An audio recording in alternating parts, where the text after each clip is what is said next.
ചോറിനൊക്കെ ഏറ്റവും സിമ്പിളായിട്ട് റെഡിയാക്കി എടുക്കാൻ പറ്റാവുന്ന നല്ലൊരു കറികളിലൊന്നാട്ടോ ഉരുളക്കിഴങ്ങ് മെഴുക്ക് പുരട്ടി.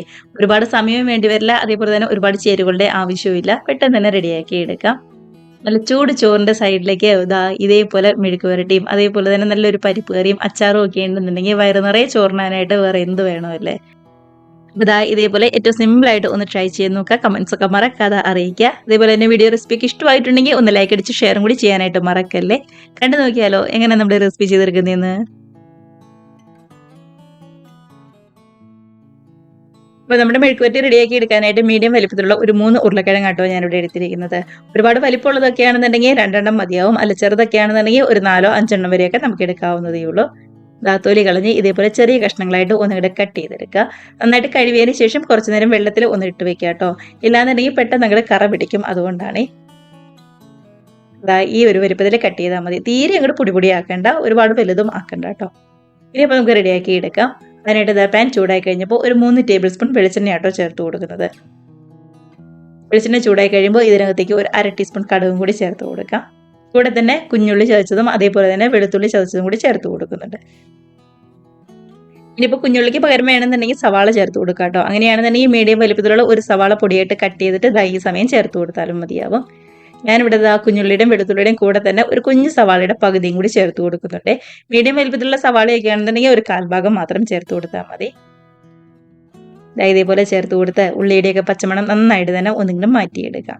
ഇനി ഇതിന്റെ കൂടെ തന്നെ വറ്റൽമുളകാണ് ചേർത്ത് കൊടുക്കുന്നത്. നമ്മുടെ ചില്ലി ഫ്ലേക്സ് ഉണ്ടല്ലോ, അതാട്ടോ ഞാൻ എടുത്തിരിക്കുന്നത്.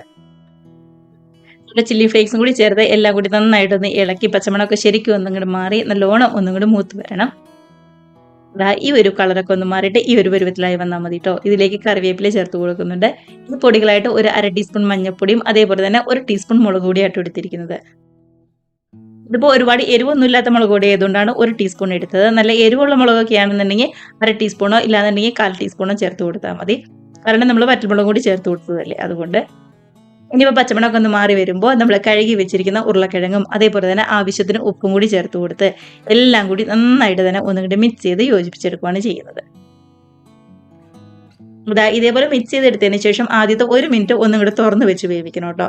അതിനുശേഷം വേണം ഗ്യാസ് മീഡിയത്തിലോ അല്ലാന്നുണ്ടെങ്കിൽ ലോ ഫ്ലെയിമിലോ ആക്കി തട്ടിപ്പൊത്തി മൂടി വെച്ച് വേവിക്കാനായിട്ട്.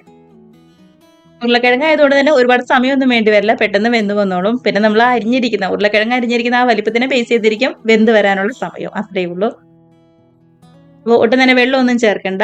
ഇതേപോലെ നന്നായിട്ടൊന്ന് മിക്സ് ആക്കി ഇനി അങ്ങോട്ട് മൂടി വെച്ച് ഗ്യാസ് ഒരു മീഡിയത്തിലോ അല്ലാന്നുണ്ടെങ്കിൽ ലോ ഫ്ലെയിമിലോ ആക്കി വേവിച്ചെടുക്കാവുന്നതേ ഉള്ളൂ. അപ്പോൾ ഇത്ര സിമ്പിളായിട്ട് റെഡിയാക്കി എടുക്കാൻ പറ്റാവുന്ന നല്ലൊരു മെഴുക്ക് പുരട്ടിയാണ്. ഈസി ആയിട്ട് റെഡിയാക്കി എടുക്കാൻ പറ്റാവുന്ന നല്ലൊരു കറിയും കൂടിയാട്ടോ. എല്ലാവരും ട്രൈ ചെയ്ത് നോക്കുക. കമന്റ്സ് ഒക്കെ ആണെന്നുണ്ടെങ്കിലും മറക്കാതെ അറിയിക്കുക. നല്ല ചൂട് ചോറിന്റെ സൈഡിലേക്ക് ഈ ഒരു മെഴുക്ക് പുരട്ടിയും കൂടി കൂട്ടി എല്ലാവരും നല്ല അടിപൊളിയായിട്ടിരുന്ന് ഊണ് കഴിക്കുക കേട്ടോ. ഇത്രയേ ഉള്ളൂ. നന്നായിട്ട് തന്നെ വെന്ത് വന്നിട്ടുണ്ട്. ഗ്യാസ് ഓഫ് ചെയ്യാം കേട്ടോ. അപ്പോൾ റെസിപ്പിക്ക് ഇഷ്ടമായിട്ടുണ്ടെങ്കിൽ ഒന്ന് ലൈക്ക് അടിച്ച് ഷെയറും കൂടി ചെയ്യാനും ആദ്യമായിട്ട് നമ്മുടെ ചാനൽ ആരെങ്കിലും കാണുന്നവരുണ്ടെങ്കിൽ ഒന്ന് സബ്സ്ക്രൈബ് കൂടി ചെയ്യാനായിട്ട് മറക്കല്ലേ. അപ്പോൾ നമുക്ക് ഇതേപോലുള്ള പുതിയ നല്ല അടിപൊളി വീഡിയോസ് റെസിപ്പീസ് ഒക്കെ ആയിട്ട് വീണ്ടും കാണാം. അതുവരെ എല്ലാവർക്കും ബൈ.